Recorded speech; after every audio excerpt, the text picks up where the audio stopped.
Bonjour Pierre Hébert, bienvenue. Bonjour, merci. Vous êtes donc le directeur général de Bordeaux Chenel, marque de rillettes bien connue des Français.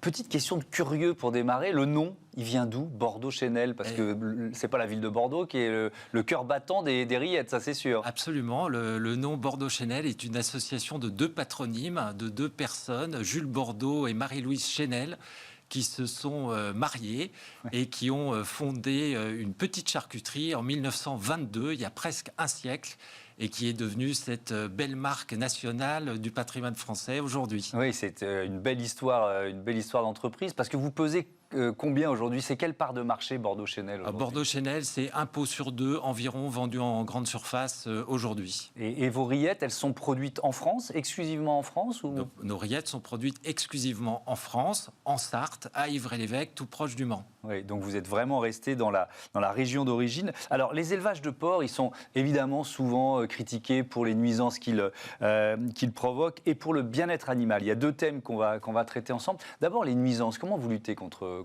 les nuisances?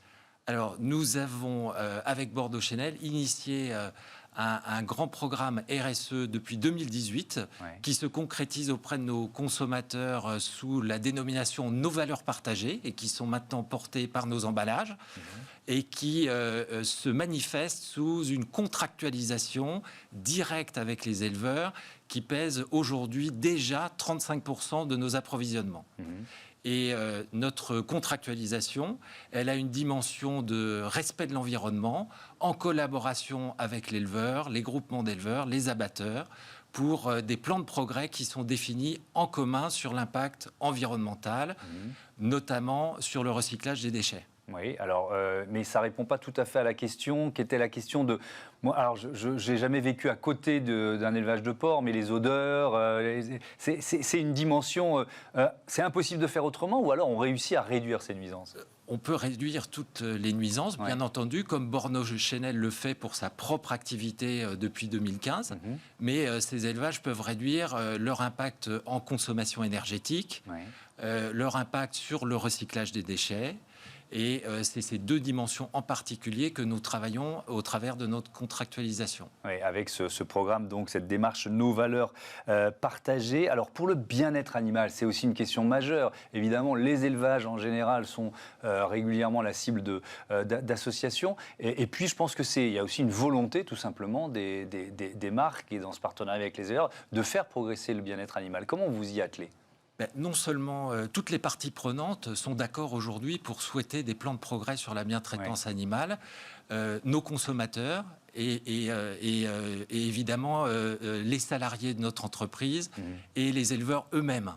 Et c'est au travers de ce travail en commun que nous arrivons à développer des plans de progrès qui concernent particulièrement la capacité pour les animaux de vivre dans le meilleur environnement possible. Ça veut dire plus de place? Plus de place, quelquefois de l'élevage sur paille, la capacité d'un abreuvement permanent en eau, qui est un élément de base de notre contractualisation, la capacité pour le porc de pouvoir jouer, de disposer de jouets, parce que c'est un animal joueur, fouisseur, et qui a besoin de jouer pour s'épanouir. Voilà toute une série de dispositions qui sont intégrées comme additionnelles dans notre programme de contractualisation. Alors, on voit des images pendant que vous nous parlez. Je pense que c'est les images de cet élevage un peu pilote que vous avez lancé en partenariat avec Coperle. De quoi s'agit-il ?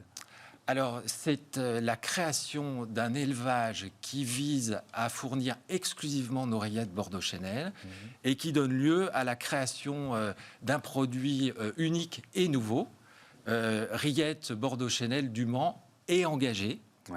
Alors, il recouvre 3 volets liés autour de notre ambition, nos valeurs partagées. D'abord, une meilleure rémunération de l'éleveur et un engagement sur le long terme.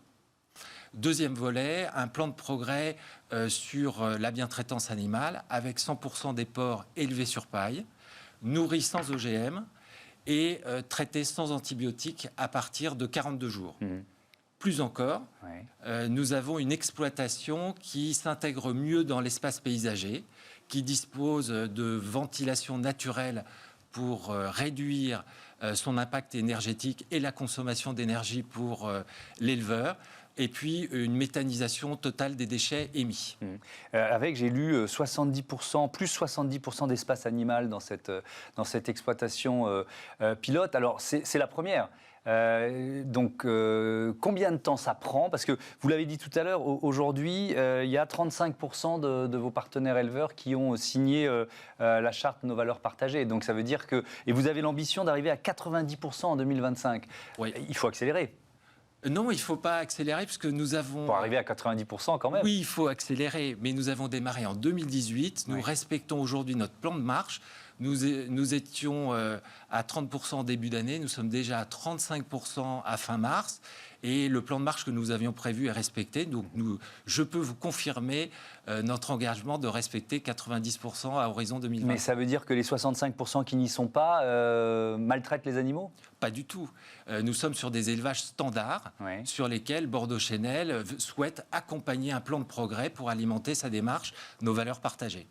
Alors, vous êtes venu aussi avec un autre pot de... Alors, ce ne sont pas des rillettes, puisque c'est du végétal. Pour coller aux demandes des consommateurs, vous prenez le virage du végétal. Le roi de la rillette qui nous propose de manger des légumes. C'est quand même le monde à l'envers, non? Oui, mais Bordeaux-Chenel, c'est le roi du plaisir à partager à l'apéritif. Oui.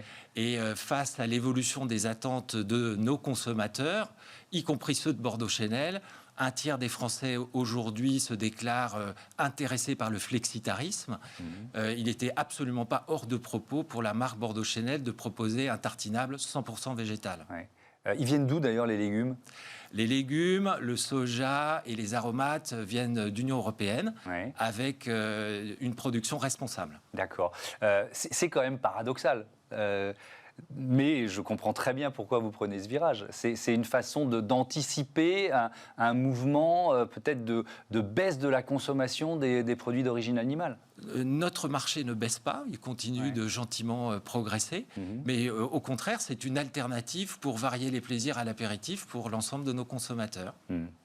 Et le défi était vraiment de développer une recette à la hauteur de la gourmandise qui est proposée par toute notre gamme de rillettes. Mais vous comprenez bien que ce n'est pas là-dessus qu'on vous attend quand même. C'est pour ça que je dis que c'est paradoxal. C'est pas là-dessus qu'on nous attend, mais quand on propose quelque chose de nouveau à nos consommateurs sous marque Bordeaux-Chenel comme produit végétal, ils ne sont pas plus surpris que ça. Et souvent, ils nous manifestent un grand intérêt. Ça a été lancé il y a longtemps? C'est lancé depuis quelques mois seulement. Et le premier bilan est bon? Le premier bilan est bon parce que nous avons une satisfaction de gourmandise qui nous est renvoyée par nos consommateurs qui est très élevée. Alors, il nous reste une minute pour peut-être donner 2-3 détails sur les objectifs de réduction de l'impact environnemental. Ça suppose quoi en termes d'investissement? Parce que ça, c'est un programme de longue durée aussi. Ça suppose des investissements lourds, notamment au travers de la nouvelle usine Bordeaux-Chenel qui a été créée il y a 2 ans à Ivry-l'Évêque et qui vise à une réduction majeure de son impact environnemental par rapport à notre ancienne usine. Par exemple, notre émission de gaz à effet de serre a été réduite de 60% par rapport à 2015 et nous visons le zéro impact à horizon 2030. Merci beaucoup, merci Pierre Hébert, à bientôt sur Bismart. On passe à notre débat. Vous avez évoqué la méthanisation, mais justement notre débat, il porte sur le gaz vert.